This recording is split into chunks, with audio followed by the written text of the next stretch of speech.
नमस्कार। Gurugram degree college चक 5 गेलम श्री विजयनगर की इस ऑनलाइन क्लास में आपका हार्दिक अभिनंदन, स्वागत। मैं ओम प्रकाश मेहता आज आपको बीए पार्ट सेकंड राजनीति विज्ञान, बीए पार्ट सेकंड राजनीति विज्ञान के पेपर भारतीय राज व्यवस्था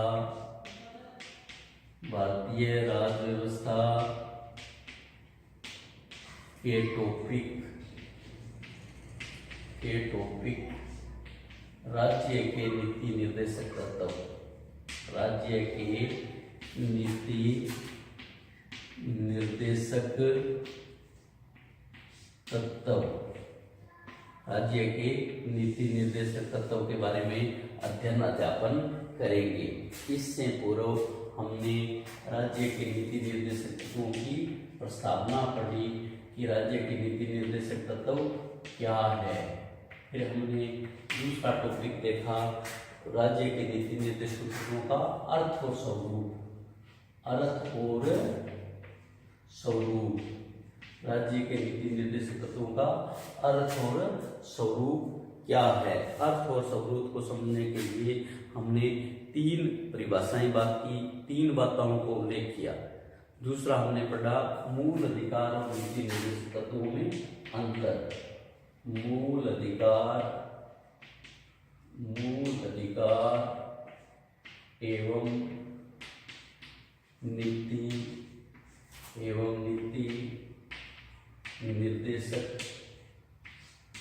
तत्वों में अंतर। मूल अधिकार एवं नीति निर्देशक तत्वों में अंतर। चौथा हमने पढ़ा कि मूल अधिकार और नीति निर्देशक तत्व सामंजस्यपूर्ण संरचना।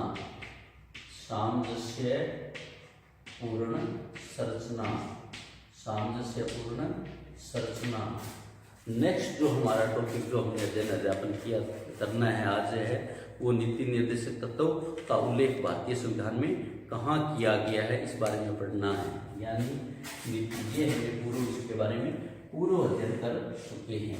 नीति निर्देशक तत्व कौन कौन से है तथा भारतीय संविधान में कहाँ उल्लेख किया गया है। नीति निर्देशक तत्व कौन कौन से है तथा भारतीय संविधान में कहाँ कहाँ इनका उल्लेख किया गया है। संविधान की धारा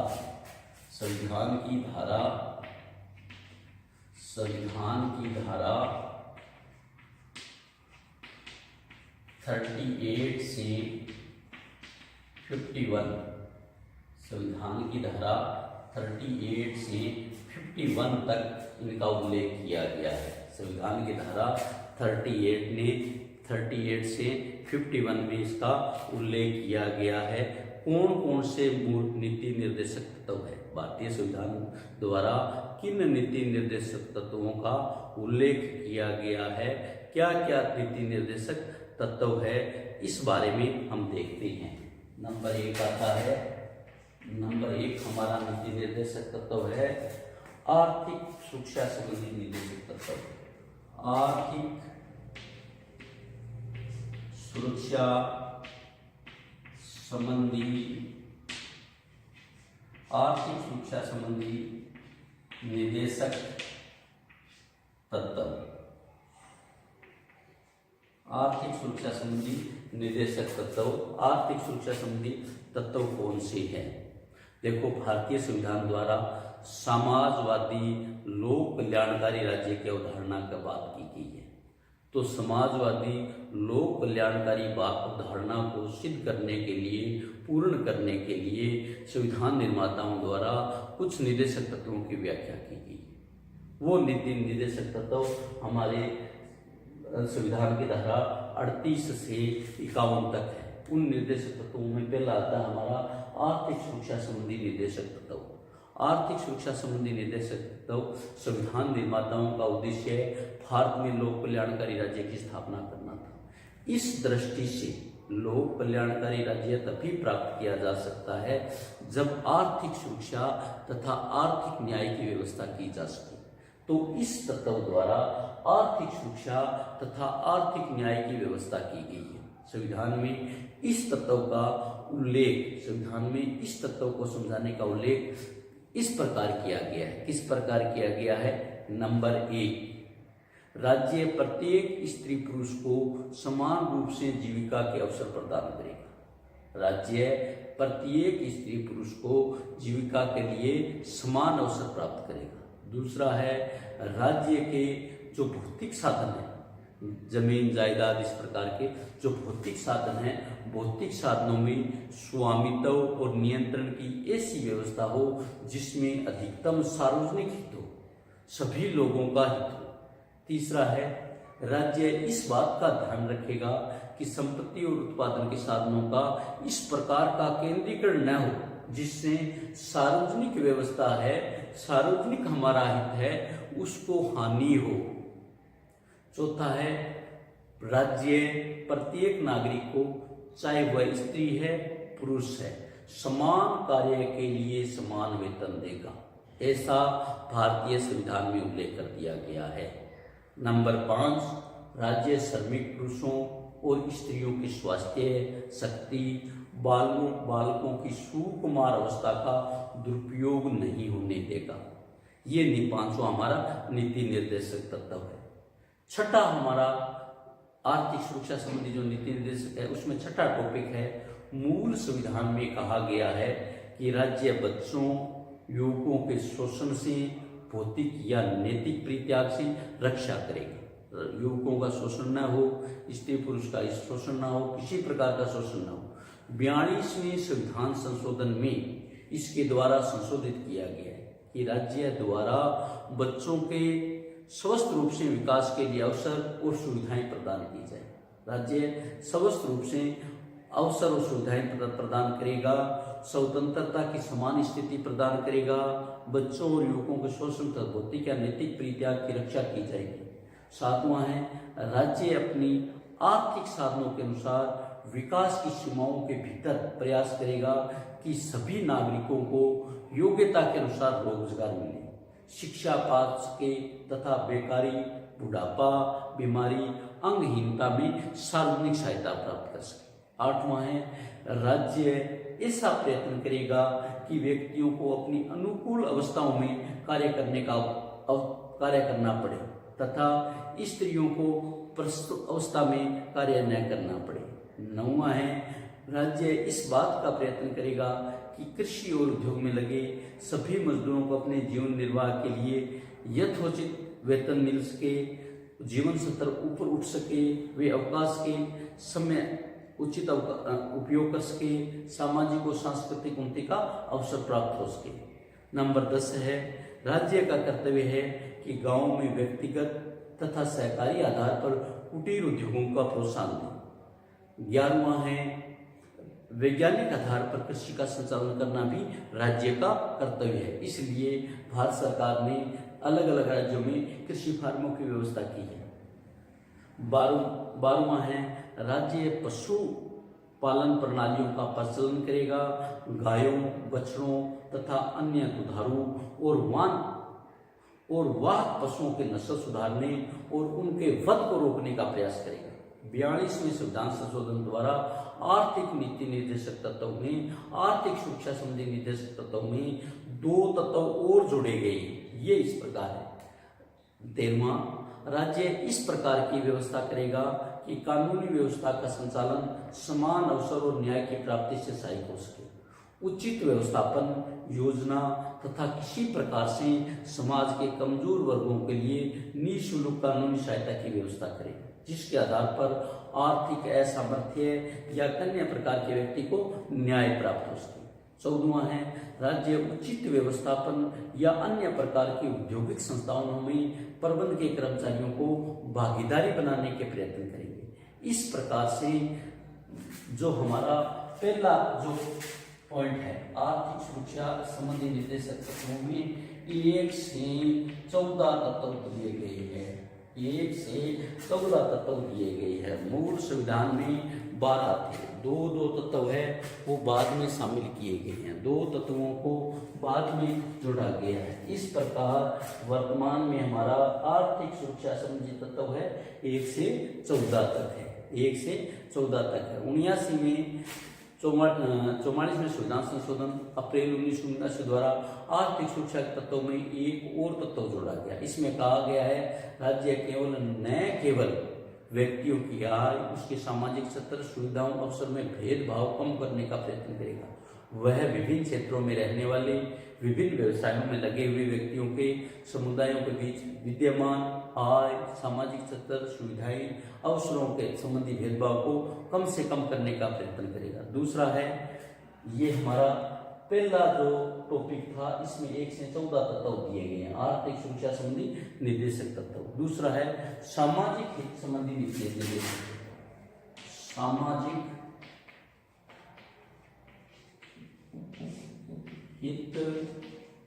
सामाजिक हित संबंधी निदेशक, सामाजिक हित संबंधी निदेशक तत्व। इनमें 2 तत्वों की बात की है।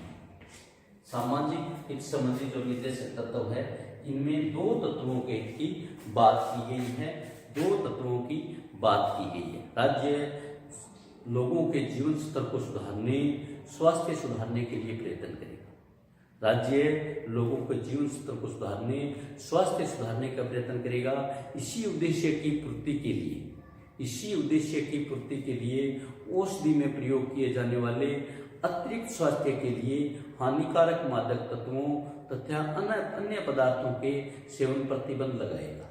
दूसरा है, राज्य जनता के दुर्बलतम अंगों, विशेषकर अनुसूचित जातियों, अनुसूचित जनजातियों को शिक्षा तथा अर्थ संबंधी तथा नौकरियों संबंधी विशेष प्रावधान से मुक्तित करेगा, ताकि इन लोगों को सामाजिक अन्याय तथा सामाजिक सभी प्रकार के शोषण से रक्षा हो। इस प्रकार दूसरा जो हमारा निर्देशक तत्व है, ये सामाजिक हित से संबंधित तत्व है। इसमें 2 प्रकार के तत्व है, एक तो लोगों को स्वास्थ्य सुधारने का प्रयास करेगा, एक जो दुर्लभ वर्ग है, कमजोर वर्ग है, उसको ऊपर उठाने का प्रयास करेगा। तीसरा है न्याय, शिक्षा, प्रजातंत्र संबंधी निर्देशक तत्व। तीसरा है न्याय, शिक्षा तथा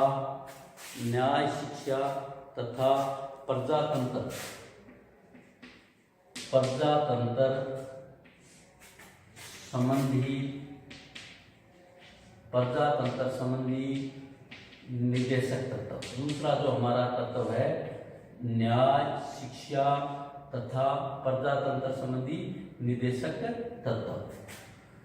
तीसरा जो तत्व है न्याय, शिक्षा तथा प्रजातंत्र संबंधी निर्देशक तत्व है। इसमें 4 तत्वों की बात की गई है। इसमें 1 से 4 तत्व है, 1 से 4 तत्व है। 4 तत्व कौन कौन से हैं? पहला है, देश में यूनिफॉर्म सिविल कोड होगा, यानी समान नागरिक संहिता प्राप्त करने का प्रयास करेगा, ऐसा भारतीय संविधान के अनुच्छेद 44 में कहा गया है। दूसरा, राज्य लोक सेवाओं में न्यायपालिकाओं को कार्यपालिका से पृथक कदम उठाएगा। तीसरा, नीति निर्देशक के अनुच्छेद 45 में व्यवस्था की गई है कि विधान लागू होने के 10 वर्ष के समय 14 वर्ष के बालकों को निःशुल्क तथा अनिवार्य शिक्षा की व्यवस्था की। ऐसा भारतीय संविधान के मूल कर्तव्यों में भी दिया गया है और मूल अधिकारों में भी दिया गया है। विधान लागू होने के बाद 50 वर्ष के समय में इस स्थिति को प्राप्त नहीं किया जा सका है, 6 से 14 वर्ष के बच्चों को शिक्षा नहीं दी जा सकी है। इसलिए 86वें संविधान संशोधन 2002 द्वारा इस निर्देशक तत्व को स्वतंत्रता के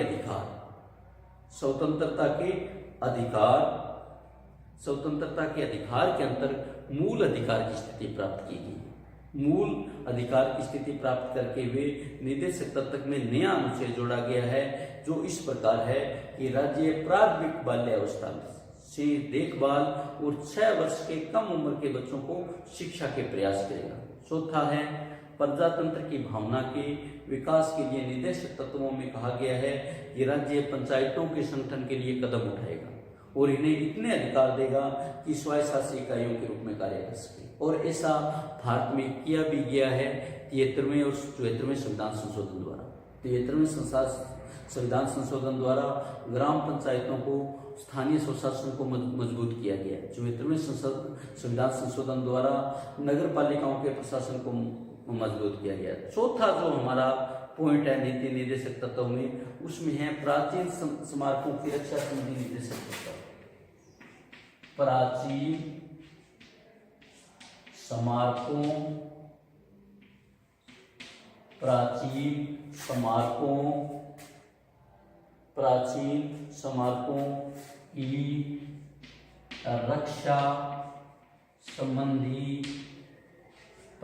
स्मारकों की रक्षा संबंधी निर्देशक तत्व। ये तत्व इस बात की व्यवस्था करता है, इस बात को सरकार को निर्देश देता है, इस बात को सरकार को दिशा निर्देश देता है कि हमें प्राचीन स्मारकों की रक्षा कैसे करनी है, हमें प्राचीन स्मारकों को कैसे उसकी रक्षा की जा सकती है।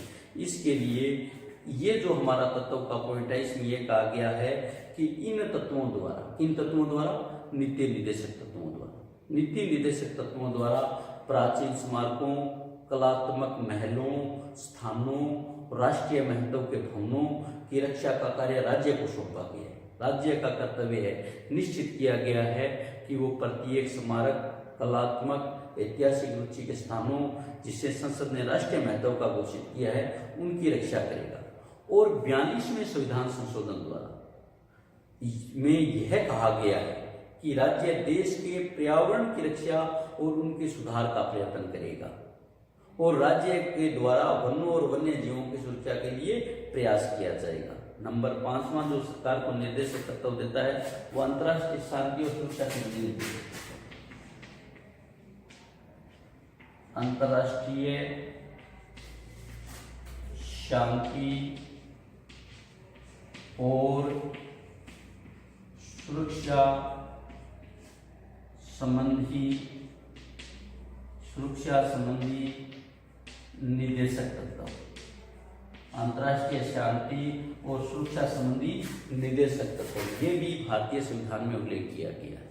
5वां जो पॉइंट है निर्देशक तत्वों का, इसके द्वारा हमारे देश में एक पुरानी धारणा है, एक पुराना संस्कृत श्लोक है, अय निच परो वेति गणना लघु चेतसा। यह हमारा है, यह पराया है, इसकी गणना छोटे चित्त वाले लोग करते हैं। वसुदेव कुटुंबकम, ये जो धारणा है ये बड़े लोग करते हैं। तो इस प्रकार से भारत में वसुदेव कुटुंबकम का सिद्धांत अपनाया गया और वसुदेव कुटुंबकम के आधार पर अंतर्राष्ट्रीय शांति और सुरक्षा संबंधी निर्देशक तत्वों की व्याख्या की गई। और भारत ने हमेशा, हमारे देश का आदर्श सदैव ये रहा है, वसुदेव कुटुंबकम या सदैव शांति तथा जियो और जियो दो जीने दो के सिद्धांत को अपनाया है।